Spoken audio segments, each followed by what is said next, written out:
one of the stars of the new NRL campaign this morning, which is Allana Ferguson, who's joining us this morning. Now, Allana's a bit of a footy hero herself, a bit of a footy star. Believe it or not, she won the New South Wales Schoolboy Championship in 2004 and was voted Player of the Finals. Now, you've been forced into early retirement because girls can only play up until 12 years old, is that right? Yeah, that's right. How do you feel about that? I think it's pretty poor, actually. I would definitely like to keep on playing. It takes most of the fun out of my life. So do you think it's dangerous for girls to play with the boys after 12 years of age? I didn't find it that dangerous. I played for 8 years and only broke my nose, which was pretty good. Well, that's not too, that is not too bad, and it's still looking like a very pretty nose as well, I've got to say.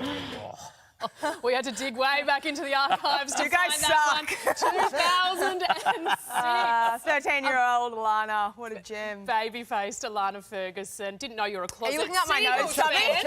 Trying to look at my schnoz. It's been broken really well, 7 actually. times, thank you. No, you look great. I didn't know you were a closet Seagulls fan, though. I'm not.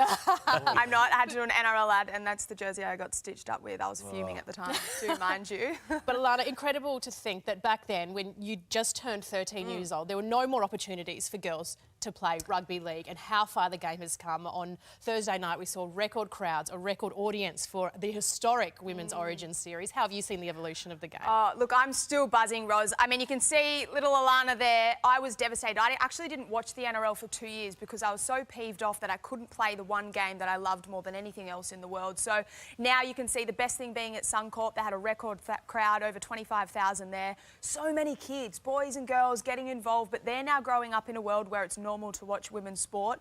I mean, I've got young kids, I know you do as well, Roz. It's such an incredible thing to witness that our kids are growing up and this is normal.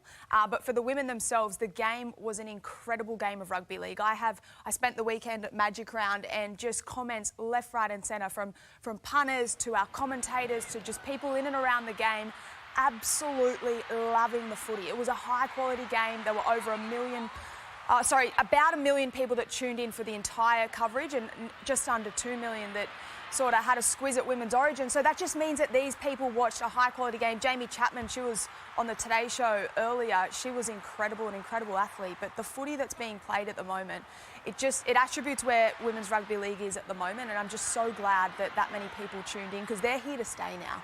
Those fans are here to stay. They saw a high-quality game, and New South Wales won the first game of a history-making 3-game series, but Queensland were bloody good too. So game on in Newcastle for game 2. They'll want to level things out so that we've got a decider. But yeah, could not be happier and more proud of where Women's Rugby League is at the moment. And of course, the Maroons, they are just warming up. So they are. Look out. They are talking about it. Turn it up, mate. I did choose this suit for a reason today, actually. Get out of here.